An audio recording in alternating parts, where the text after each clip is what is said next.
किसी नए गंतव्य की यात्रा करते हैं तो आप ऐसा होटल चुनते हैं जो आपकी रुचि के सभी मुख्य क्षेत्रों के निकट हो।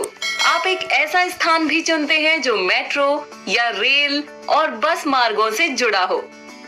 इन संपर्कों के बिना शहर के चारों ओर यात्रा करना बेहद कठिन हो जाता है।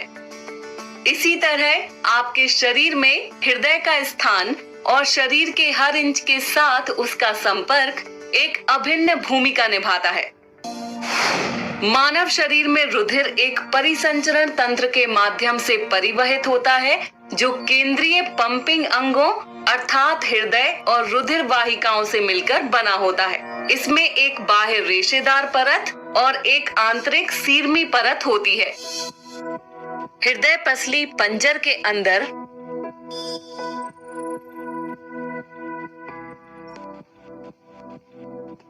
और फेफड़ों के बीच उरोस्थी के पीछे स्थित होता है।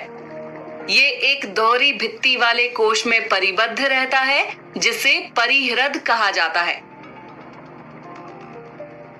ये दो परतें एक बहुत ही संकीर्ण स्थान होती हैं जिसे परिहृद गुहा कहा जाता है जो परिहृद तरल से भरी होती हैं। यदि हम हृदय का आंतरिक दृश्य देखें तो हमें दो ऊपरी पतली भित्ति वाले आलिंद और दो निचले मोटी भित्ति वाले निलय दिखाई देते हैं।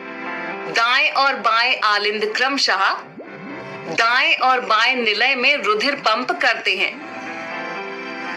दाएं निलय से एक फुफ्फुसीय धमनी निकलती है जो फेफड़ों में विऑक्सीजनित रुधिर ले जाती है, जबकि बाएं निलय में आरोही महाधमनी होती है जो शरीर के सभी भागों में ऑक्सीजनित रुधिर की आपूर्ति करती है।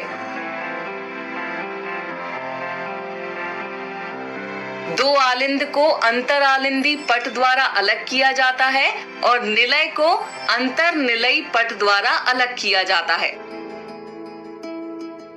हृदय के कक्षों में कई कपाट उपस्थित होते हैं। दायां आलिंदी निलयी कपाट दाएं आलिंद और दाएं निलय के बीच स्थित होता है। इसे त्रिवलनी कपाट कहा जाता है क्योंकि इसमें 3 फ्लैप होते हैं।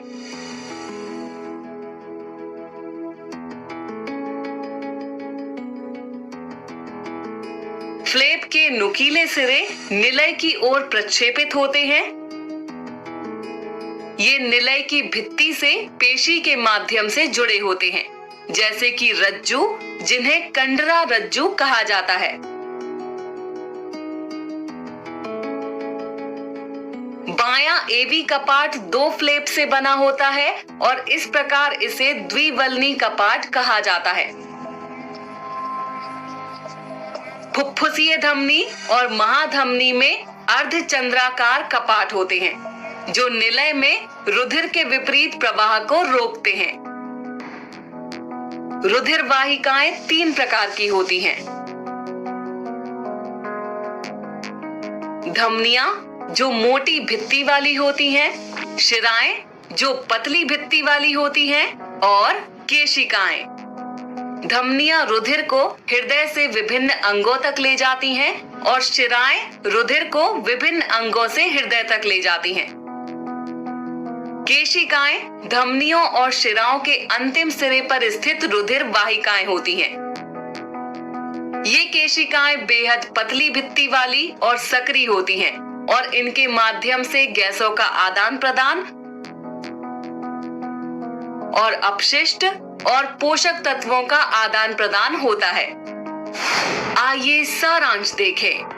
हृदय पसली पंजर के अंदर स्थित होता है जो फेफड़ों के बीच उरोस्थी के पीछे स्थित होता है। 2 ऊपरी कक्षों को आलिंद कहा जाता है जो दाएं और बाएं आलिंद होते हैं। निचले कक्षों को निलय कहा जाता है जो दाएं और बाएं निलय होते हैं। हृदय के कक्षों में कई कपाट उपस्थित होते हैं। रुधिर वाहिकाएं 3 प्रकार की होती हैं। धमनियां जो मोटी भित्ति वाली होती हैं, शिराएं जो पतली भित्ति वाली होती हैं और केशिकाएं अत्यंत पतली भित्ति वाली और सक्रिय होती हैं। अब हम जान चुके हैं कि हृदय कहाँ स्थित होता है और ये शरीर के प्रत्येक भाग से कैसे जुड़ा होता है। तो ये आपके लिए गहराई से सोचने और हृदय के विभिन्न भागों का पता लगाने का समय है।